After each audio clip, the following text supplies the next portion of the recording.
Hello team, welcome to another ATP Geopolitics video with myself, Jonathan MS Pierce. This is a US elections special extra maybe.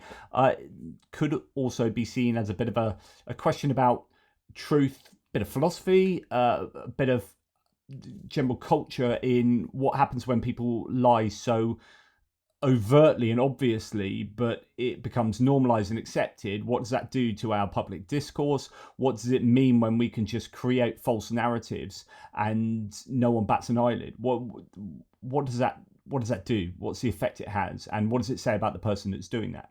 So that's what I want to talk about. And the example comes from a recent interview or appearance of Donald Trump on Gutfeld. So Greg Gutfeld is one of the anchors for the Five on Fox News. He is obviously a right-wing Fox News scarequotes journalist, and he is here talking to Donald Trump. Donald Trump, after some time, is giving an account of the debate that he's just had. But all of them, and they didn't correct her once, and they corrected me everything I said practically, and I think 9 times or 11 times. Okay, I should let this play fully through, but just the first thing is they corrected him 4 times. So the first thing he's done is just, and you might call it a little white lie, but it is a lie where he's saying they corrected me so much all the time, like 9 times, 11 times. It was 4 times that you were corrected by the moderators by ABC News. And the audience was absolutely, they went crazy. And the real, I walked off, I said, that was a great debate. I loved it. You know, you got a lot of people watch. I guess we had 75 million people watching, something like that. And you have to do well. You can't do badly. For instance, Biden didn't do so well in the previous. Okay, and so it goes on. But the key point to this is that second element there, which is where he said, talked about the audience. And the audience was absolutely, they went crazy. So here he is talking, and Greg Gutfeld goes, as in, yeah, I agree. The issue was that there was no audience there. So he had a debate, and he knows that, right? Or does he? Like, the question is he lying here? How do we understand this white lie? So he can over exaggerate an awful lot, and he does that. It was the greatest in the world, and he talks about himself being the GOAT, the greatest of all time, that earlier in this chat. And here he's like, I absolutely nailed the debate was amazing, and pretty much everyone has accepted these days, well, most people have accepted that actually it wasn't great, and you were soundly beaten. But okay, you can big yourself up and say, I was amazing. And say, yeah, they corrected me all the time, 9 times, 11 times. It was 4 times. And really, that was very restrained, considering that you were fact-checked by CNN, not live to your face, but after the fact. Daniel Dale from CNN fact-checked you 33 times. There were 33 lies that you perpetrated there. So 4 times, to be fact-checked 4 times live, was really restrained. But you're lying about that, and then to say that the audience absolutely loved it, so are you lying about that? Do you know that? Is this, as Sam Stein from Bulwark says, is this a verbal tick? Do you kind of say these things almost automatically after everything you say is like, it's the greatest thing you've ever seen? Like, that's one of these verbal ticks. No one's languages you've never heard of. He talks about immigrants coming from countries you never heard of, talking languages you never heard of. Literally, we know every country in the world, and we know every language in the world. And to say that we don't know those countries or don't know those languages of migrants coming through the southern border is just not true. But is this, I mean, if we questioned you about that, would you accept that it's not true? Or do you genuinely believe that? Is this a verbal tick? Sort of something you kind of automatically say that is akin to a white lie, but you're not lying in a sense that it is a lie, but it's just a reaction that you have to, as you go through certain things. It's like, say a sentence, then give my tick. Say a sentence, then give my tick. And I did this, and it was great. Everyone loved it. And they have these migrants coming through the border speaking language that you never heard of, and we'll do things to do with the economy, the greatest things you can ever imagine. Like, no one's ever done this before. Yes, they have. People have lowered tax rates. People have done, et cetera, et cetera. So these are lies, but are they kind of verbal tics that aren't explicit? You're not cognizant of the lies as you're telling them. Like, you're saying that and say, I know this is a lie. I'm telling you it's a lie. And I'm going to say it anyway in order to get some kind of outcome. And I'd get that from Sam Stein. I can understand that this is possibly not an explicit lie, but the thing is, he is lying. He's not telling the truth, and there is some responsibility for Greg Gutfeld there to say, instead of to go, just to let you know, there was no audience there. Is he talking about the television audience? Is that what's going on? Let's see if that we can make any sense of that. Once, and they corrected me everything I said practically, and I think 9 times or 11 times, and the audience was absolutely, they went crazy, and the real. Could he mean the television audience?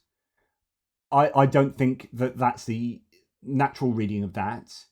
I think he's been to so many rallies that he thinks of all these public appearances, and he just thinks that, well, they've all got audiences, and of course they went crazy.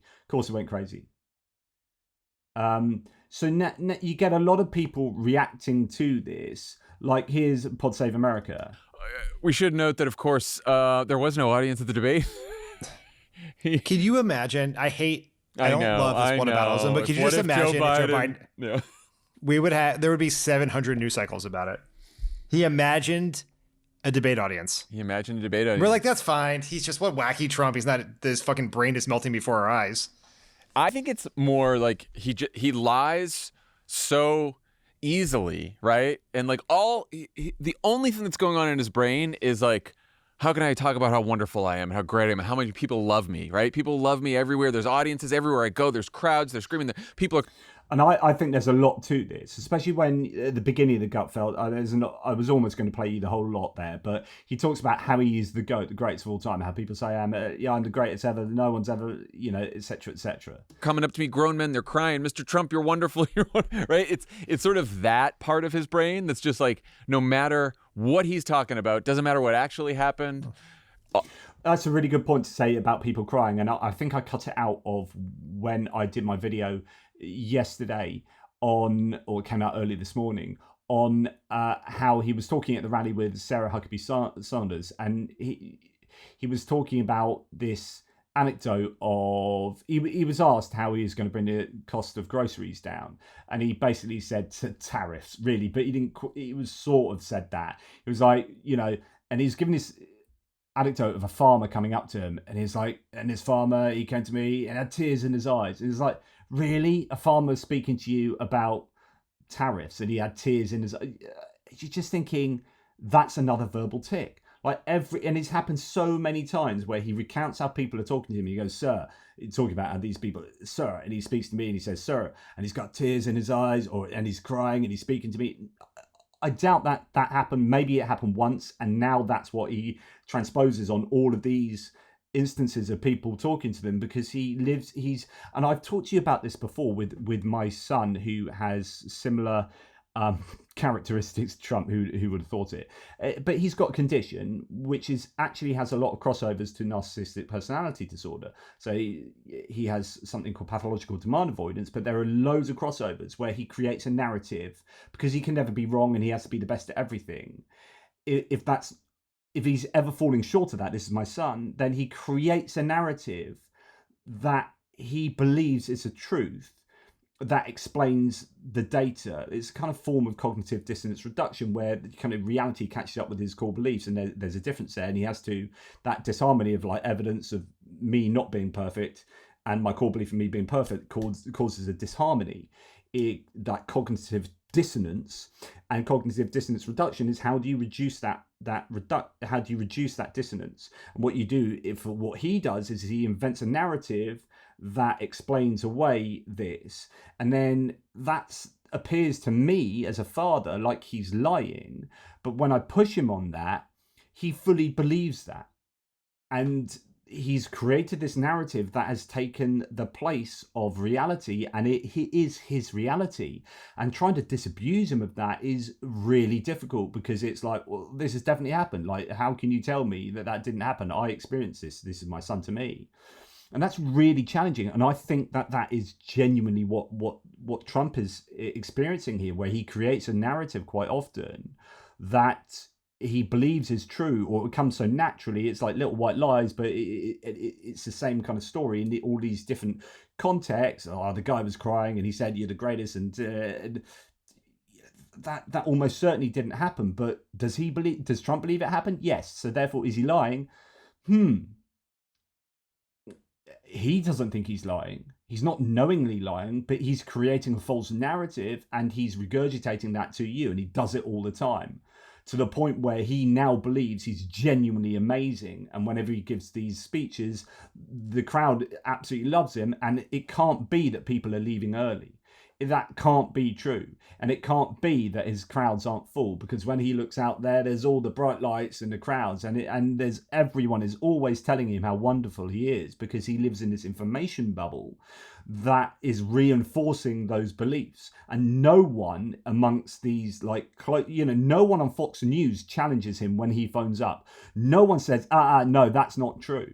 And the only time he gets that is when he's on things like ABC, and he can't handle that. And so therefore he has to whinge and whine about it, and they don't treat her like that, and this is completely unfair. No, that's what happens when you talk BS to people. They call you out on it, but you haven't experienced being called out on it, because you only go and hang around. Last 4 years you've been hanging around these information spaces that are so obsequious that they don't challenge you any time that you say something insane. Like, for example, when you spoke to Elon Musk would kind of roll his eyes, metaphorically speaking, when you would say these things were overtly nonsensical or wrong, but he wouldn't call you out on it. No one does. And then you come to the proper public spaces where there is everyone of all political persuasions. You've got more objective moderators, and they're like, no, you can't have, no, you can't say it, no, you can't say that. And it's like his reality is then challenged, and he has this cognitive dissonance. Is like, hang on,